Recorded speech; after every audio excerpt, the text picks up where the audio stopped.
Avoidance isn't peacekeeping. It's silent harm dressed as patience. And when leaders choose silence over courage, people get hurt. Spiritually, leaders are called to shepherd, not shrink, to seek the broken, not step around them. Jesus didn't avoid confrontation, he embraced it with grace. Avoidance is not Christ-like, it's fear wearing a mask of peace. Emotionally, avoidance is a form of abandonment. When someone shares pain and is met with delay or silence, it sends the message, you are not worth facing.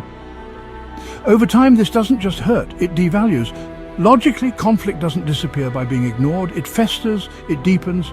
Avoidance creates confusion, distrust and disconnection. You cannot lead what you're unwilling to confront. Ethically, leadership is not just about protecting people, it's about prioritizing truth. Dismissiveness and silence breed spiritual abuse. You can't claim to protect the flock if you ignore their wounds. Socially, avoidance shapes culture. When leaders model silence, others follow. A culture of hush replaces a culture of healing. And before long, the pain of the few becomes the silence of the many. Physically, avoidance affects the body. Unresolved tension increases stress, disrupts sleep, and spikes cortisol.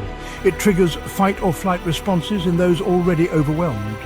The body keeps score, even when leadership pretends it's fine. For those with anxiety, PTSD, ADHD, or depression, avoidance can be devastating.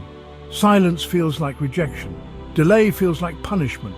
Dismissiveness becomes emotional warfare to a neurodivergent mind. And those already carrying mental battles are left to interpret leadership as hostility. If you're in leadership and avoiding conflict, stop and examine yourself.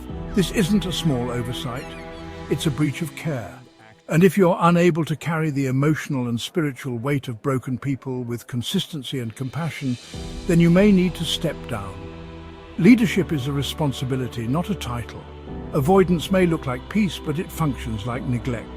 Real leadership moves toward pain with truth, with courage, and with the love of Christ, especially for those already fighting battles within. As it is written in Jeremiah 23:1, woe to the shepherds who destroy and scatter the sheep of my pasture, declares the Lord.